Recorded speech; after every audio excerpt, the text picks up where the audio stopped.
Bonjour Monsieur Lefebvre, Monsieur Mahani, président de l'association Citoyens Musulmans. Bonjour. Bonjour. Comme prévu, nous allons poser une série de questions concernant la problématique des communautés musulmanes et puis également sur votre projet politique pour la ville de Noisy-le-Sec. Très bien, avec plaisir, je réponds à vos questions. Première question. Que pensez-vous des citoyens musulmans de la ville de Noisy-le-Sec? Je n'ai pas d'opinion spécifique sur les citoyens musulmans de Noisy-le-Sec parce que je ne les identifie pas par rapport à leur religion. Alors, il y en a que je connais la religion parce que je sais qu'ils sont actifs dans l'association des musulmans de Noisy-le-Sec, mais sinon, les autres, c'est pas en les croisant dans la rue que je peux deviner leur religion. Et pour moi, c'est pas un critère d'appréciation des individus. Donc, que pensez-vous de l'augmentation des actes islamophobes? Et je regrette tous les actes qui s'en prennent à une communauté ou à des individus en fonction de leur religion, quelle qu'elle soit. Je pense que nous sommes dans une république laïque où les libertés individuelles et collectives sont et doivent être protégées, et tous les actes qui visent à une discrimination quelconque doivent être condamnés fermement. Si vous êtes élu, seriez-vous prêt à condamner publiquement ces actes? Je suis déjà élu, je suis conseiller municipal d'opposition, j'ai été dans la majorité aussi, et j'ai toujours condamné tous les actes de discrimination ou de violence, quels qu'ils soient, fondés sur un critère religieux.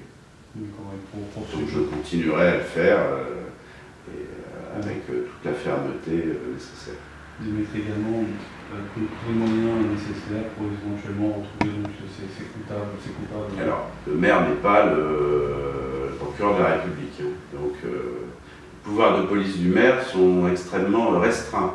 Donc, mais je les dénoncerai au procureur si j'en avais connaissance et à la presse pour, bien sûr, qu'il y soit mis fin, parce que c'est une atteinte au vivre ensemble des citoyens. Donc personne ne doit être discriminé d'une façon ou d'une autre, que ce soit sur les opinions, la religion, l'orientation sexuelle ou quelque autre critère que ce soit.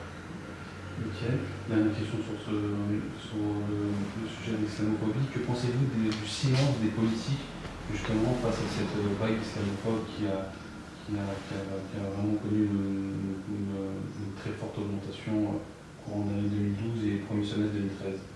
Alors, bon, moi je n'ai pas constaté de vague islamophobe ici, enfin, je n'ai pas vu ça, peut-être ça existe ailleurs, mais je ne l'ai pas vu à Noisy-le-Sec ou autour de Noisy-le-Sec, ça n'existe pas. Donc je n'ai pas, je ne peux pas vous dire s'il y a eu du silence ou on ne l'a heureusement pas subi. J'ai vu ici ou là qu'il y avait effectivement des problèmes, et je constate que c'est surtout la droite et l'extrême droite qui se taisent face aux actes d'islamophobie. Bon, je ne pourrais rappeler que pour mémoire la sortie de M. Copé sur le vol des pains au chocolat pendant le Ramadan. Donc c'est tout simplement pour dire où se situe l'islamophobie. Elle se situe plutôt à droite et à l'extrême droite, bien entendu, avec les déclarations de Mme Le Pen sur les prières de rue assimilées à une occupation étrangère, et le célébrissime pain au chocolat de M. Copé, ou le trop-plein d'Auvergnat de M. Hortefeux. Donc on voit qui encourage l'islamophobie dans ce pays. Que pensez-vous, donc, le sujet du voile, que pensez-vous du projet de loi d'interdiction du port du voile dans les universités ou bien dans les crèches associatives ou dans les accompagnatrices en fait pour les sorties d'enfants? Alors, moi sur le port des signes religieux extérieurs, je suis tout à fait en accord avec la loi qui existe déjà, qui a été votée, qui interdit les signes religieux extérieurs dans les services publics, par exemple, parce que le service public doit être un lieu neutre, et de même que les citoyens musulmans ne doivent pas être discriminés, il ne doit pas non plus y avoir de signes dans les services publics d'appartenance religieuse. Donc, bon, c'est comme ça, on est dans un État, une république laïque depuis la loi de 1905, et c'est une bonne chose parce que je reste intimement persuadé qu'il ne doit pas y avoir de mélange entre la religion et l'État. Et que partout où il y a des mélanges entre la religion et l'État, généralement nous sommes dans des régimes dictatoriaux. Donc ça n'a rien à voir. Donc bon, je pense que la loi actuelle est suffisante. La loi sur l'interdiction du port de tout signe religieux extérieur.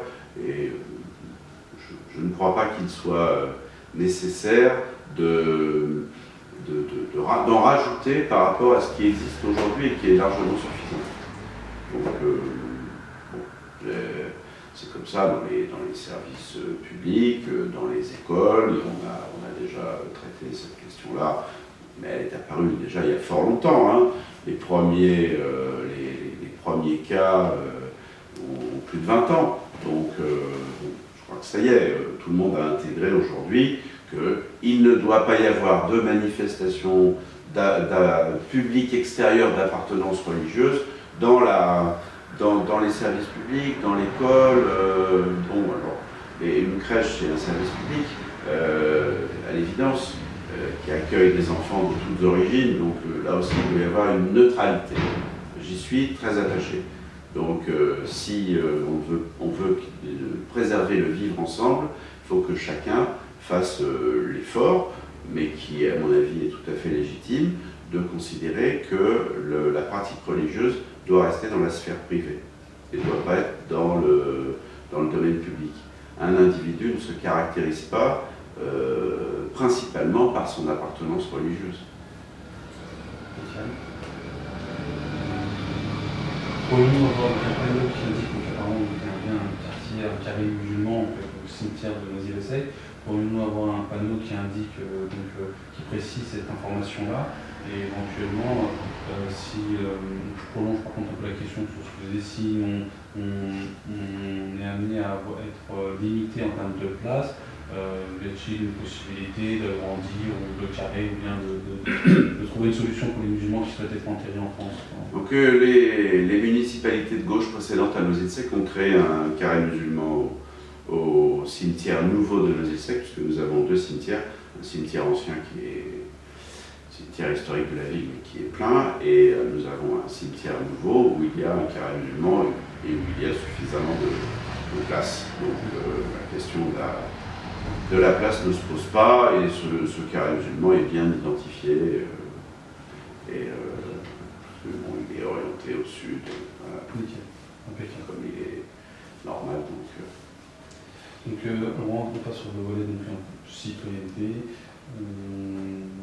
problématiquement liées aux citoyens de la ville de Noisy-le-Sec. Y a-t-il selon vous trop de logements sociaux dans la ville de Noisy-le-Sec? Noisy-le-Sec est historiquement donc une ville ouvrière, cheminote, qui a eu des municipalités de gauche qui ont construit beaucoup de logements sociaux, parce que nous avons 45% de logements sociaux. Donc, bon, nous sommes à un niveau suffisant, donc, et je pense qu'il faut aussi qu'il y ait une diversité de logements, de façon à organiser un parcours résidentiel pour les Noiséens. Il ne doit pas y avoir que des logements sociaux. Et je pense qu'avec un niveau de plus de 45%, notre ville a largement rempli ses obligations d'insertion par le logement. Mais il faut toujours en faire. Et donc moi je suis partisan de faire du logement social diffus. C'est-à-dire que dans les nouveaux programmes de logement, il faut qu'il y ait entre 25 et 30% de logements sociaux. Et que ce soit mélangé. Parce que